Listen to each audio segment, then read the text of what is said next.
Tundu Lissu, welcome to Hard Talk. Thank you so much, Stephen, for having me. Well, we are pleased to have you here, not least because 16 months ago it looked as though you would probably die. Somehow, miraculously, you survived an assassination attempt which saw 20 bullets pumped into your body. How are you today? I'm very well compared to what I was 14 months ago. As you said, I was shot multiple times. Actually, I was shot 16 times to be exact. I guess some of the bullets hit the car rather than you because they sprayed the area. Those that hit me were 16 bullets. Those that sprayed the car, I'm told, were 38. Wow. So 16 hits and 22 surgeries later, and here I am. You seem to believe that there was a definite political intent to that attack upon you. Yes, absolutely. So what's your proof? Well, the proof is in the circumstances leading up to the attack. You see, for about 6 weeks before I was shot, there were people following me, following my car everywhere I went. There were, you know, everywhere I went, there would be the car tailing me. And then I met... They could, of course, have been anybody. I mean, it should be said for those who don't know you, you were a very public figure in Tanzania, not just because you're a senior opposition party member, you were the whip of the opposition in the Tanzanian parliament, but also you were the head of the sort of legal association. The National Bar Association. That's right. Yes. So there were probably, I dare say, a lot of people, but some of them bad people, who might have had an animus against you. You can't be sure who might have tried to kill you. Those with whom we have proof that they had bad animus against me are the government. For a year preceding the attack on me on September 7 of 2017, I was arrested 8 times. I was charged in court with this or that offense of sedition. These are free speech offenses 6 times. There were open calls by people who we know to be members of the ruling party who called openly for my assassination after I had denounced the president, after I had revealed that one of his petty projects, this acquisition of new aircraft for Air Tanzania, had actually been seized in Canada because of his breach of contract while he was serving as Minister of Public Works. You made a series of serious allegations of corruption. Of course, the President has denied and dismissed all of them. Equally, it should be said, in the intervening months, the 14 or 15 months since the assassination attempt, the government and the authorities in Tanzania have come up with no evidence pointing to any association with the government in terms of this attack. So you seem to me to be making some allegations and some connections and claims which are highly inflammatory in today's Tanzania, but you don't have the evidence. Listen, Steve. I am the chief whip of the official opposition. I'm a parliamentary leader. I live in a government housing compound that is heavily guarded 24 hours, 7 days a week. Every apartment block inside that compound is guarded 24 hours, 7 days a week. And on the day of the attack, in broad daylight, it was 1 o'clock in the afternoon, during lunch break, during the parliamentary sessions, gunmen followed me from Parliament into this heavily guarded government housing compound where ministers, members of Parliament, the Speaker, Deputy Speaker, and so on and so forth live. And there was absolutely no protection. There were no guards at the gate. There was no security whatsoever. I understand all that, but I'm also mindful of legal niceties here. And the President did say after the attack that he utterly condemned it, and he called immediately on law enforcement to catch and punish the culprits. Did the President talk to you after the attack? He has never, ever spoken in public about this attempted assassination. Never. There was a tweet there was a tweet, a very small, very quick tweet, and it disappeared. But the president has never, ever publicly spoken about the assassination attempt. The president, and this comes from the Speaker of Parliament, the president has blocked efforts to have me treated at the cost of Parliament, which is my statutory right. And again, just to keep people informed of what has happened since, in the year and more since the attack, you have had to have medical treatment, first in Kenya, but extensive treatment, rehabilitation in Belgium. In Belgium. So you've been based in Belgium for a long time, and you've had an awful lot of time to reflect. When you think about some of the things you said in the lead-up, the summer of 2017, before the assassination attempt, you called the president a petty dictator. At one point, you called on the international community to treat Tanzania, and I'm quoting you directly, as the skunk of the world. Yes. Yeah, now that you've had time to reflect, do you think you went too far? You went over the top. Governments that kill their citizens, governments that use their security forces to target their political opponents, governments that prohibit political rights which are protected by the Constitution, governments that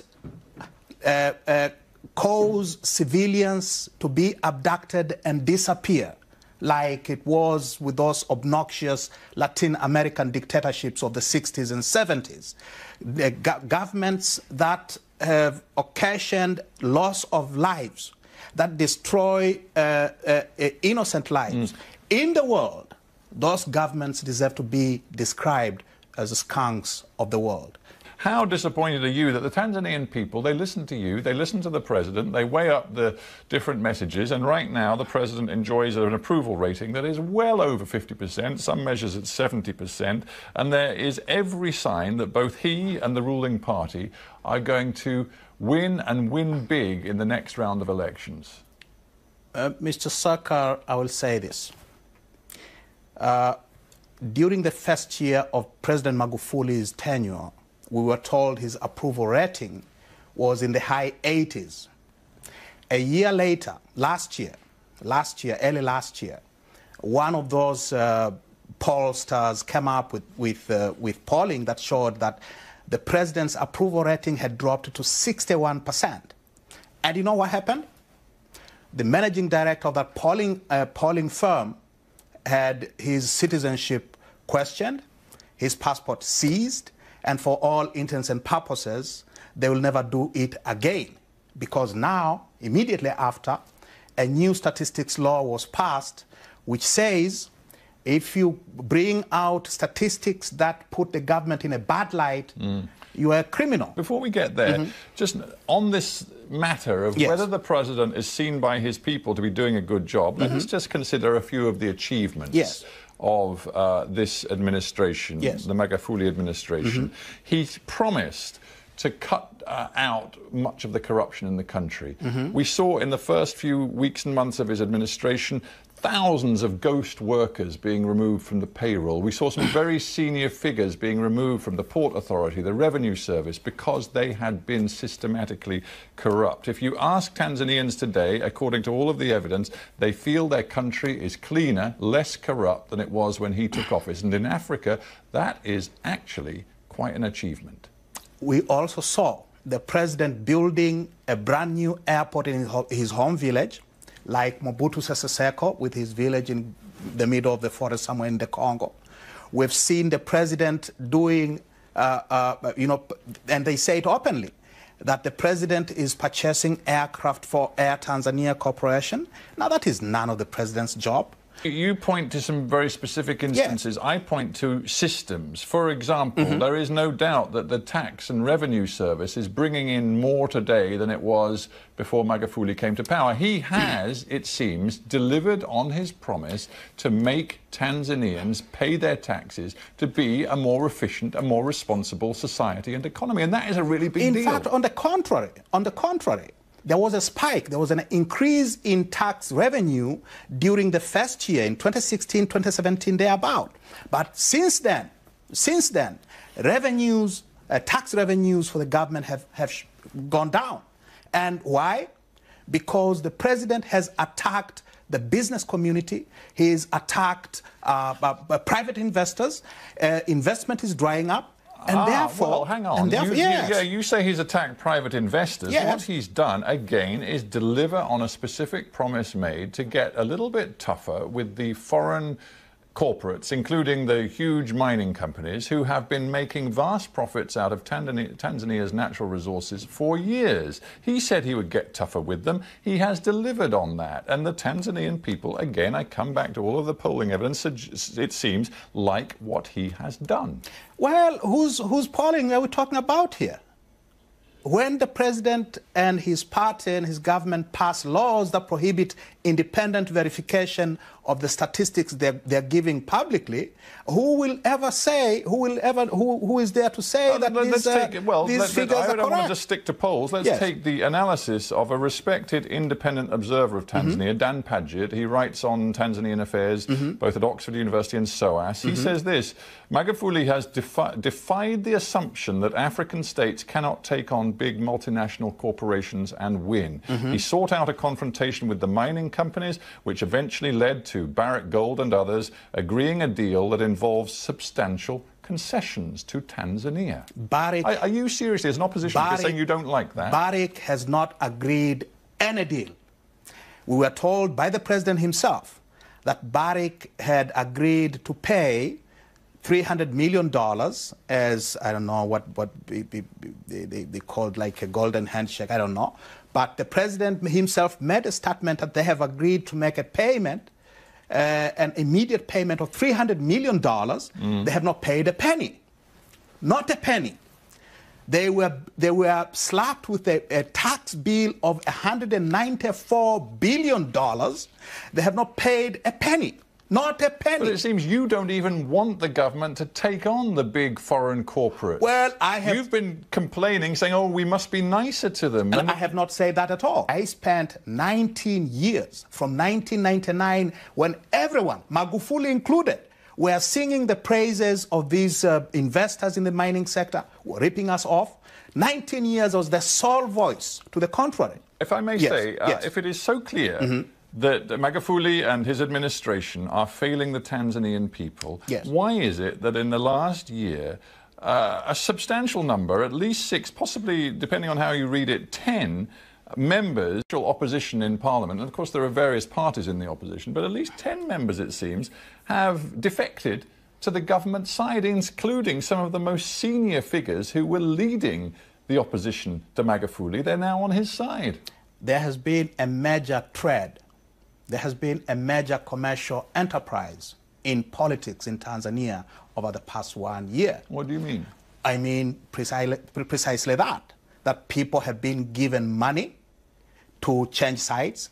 People have been promised that if you change sides, we will ensure that you return as a candidate, and we will use whatever force we have in our capacity to make sure that you win. And that's exactly what happened. You're a very senior lawyer, so you know better than I that it's very dangerous to bandy about these allegations when you don't have specific evidence. When, of course, the people who you're making the allegations against, i.e. some senior figures in the opposition, are not here to defend themselves, and they absolutely categorically deny all the charges you've just laid at their door. Let's take one example. Lawrence Masha, he was Home Affairs Minister in the government of Kikwete for a while. Then he became an opponent of Magufuli, was very hard on Magufuli, but in recent times has decided what he sees from Magufuli is actually quite positive. He says, while you may not always agree with the president and the way he does things, his heart is in the right place. He is having an impact on the lives of everyday Tanzanians. Mr. Saka, in the 3 years since President Magufuli came to office, 380 civilians, villagers in Kibiti, Kilwa, Rufiji, and Mkuranga district, just south of Dar es Salaam, have disappeared. Bodies have been washed, found, floating in River Rufiji, in the Indian Ocean beaches. This is unprecedented in the history of Tanzania. We've never seen anything like this. We've seen in those 3 years political opponents of the government and his party being murdered with complete impunity. No investigation, no arrests, not even suspicion. murdered in broad daylight. This is unprecedented. Now, is this the price that we must pay in order to have less corruption? Is this the Tanzania you want, where the language being used and the allegations being made are getting ever more inflammatory? The government clearly is worried by this. They've passed a whole raft of measures and proposed some more, which many would say repress freedom of speech. They say it's because they are so very worried that freedom of speech in Tanzania is being abused by people spreading false allegations, making up stories. That's why they've put new controls on social media, on bloggers. They've also, from time to time, closed down newspapers, radio stations. I just wonder whether, again, on reflection, you feel that the way you're making your political arguments is fanning the flames or actually cooling tensions? Stephen, what I have said about the killings of civilians in the refugee area, what I have said about disappearances of political opponents, what I have said about the crackdown on the press, what I have said about individual bloggers or people sending these messages on WhatsApp groups and so on and so forth, has been said with more or less the same vehemence by the churches, by the press. They've been spoken in Parliament. They've been said by the international community. They have been repeated basically by the European Union in their recent resolution.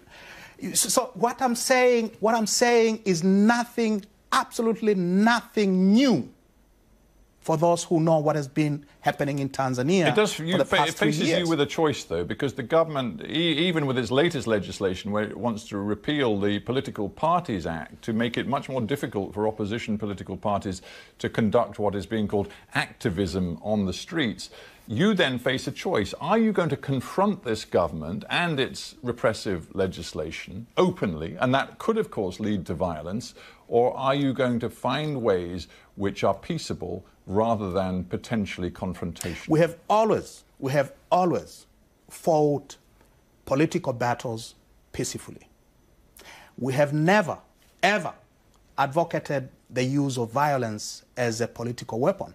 Let's talk specifically about the reasons why the international community in the last few months has expressed grave concerns about what is happening in Tanzania and what the Magufuli administration is doing. They are particularly focused on some of the highly controversial conservative social messages and actions being made by the government. In particular, the World Bank cancelled a $300 million loan to Tanzania after the government reiterated its policy of banning pregnant girls from going to school. The EU withdrew its ambassador, and it voiced particular concern about the government's determination, it seems, to root out homosexuality and impose prison sentences of up to 30 years. That has been the law for quite some time. I know, but the government now is saying that it wants new measures to identify and punish homosexuals. So my question to you is, as a key figure in the opposition, are you prepared to speak out loudly against these repressive social measures of the current government? We are on record that the issue of pregnant schoolgirls continuing with their education is a government policy. It is Magufuli's own government policy. It is in their own party manifesto. It is in their party documents. It is part of our law. So for the president to stand up and say, we will no longer educate schoolgirls because they are pregnant, is going not only against the law, it is also going against the stated party policy of his own party. So you're clear on that. You absolutely reject his stand on that. What about his defense of the punitive laws on homosexuality? Would you, as a leading opposition figure here on Hard Talk, speak out against those punitive laws? President Magufuli has said this, and I'm not asking what he. We know he's deeply socially conservative on these issues. We have to get the record straight, Steve. The president, the foreign minister, Dr. Mahiga, has said that whatever actions were taken by the Regional Commissioner for Dar es Salaam, those are not government policy.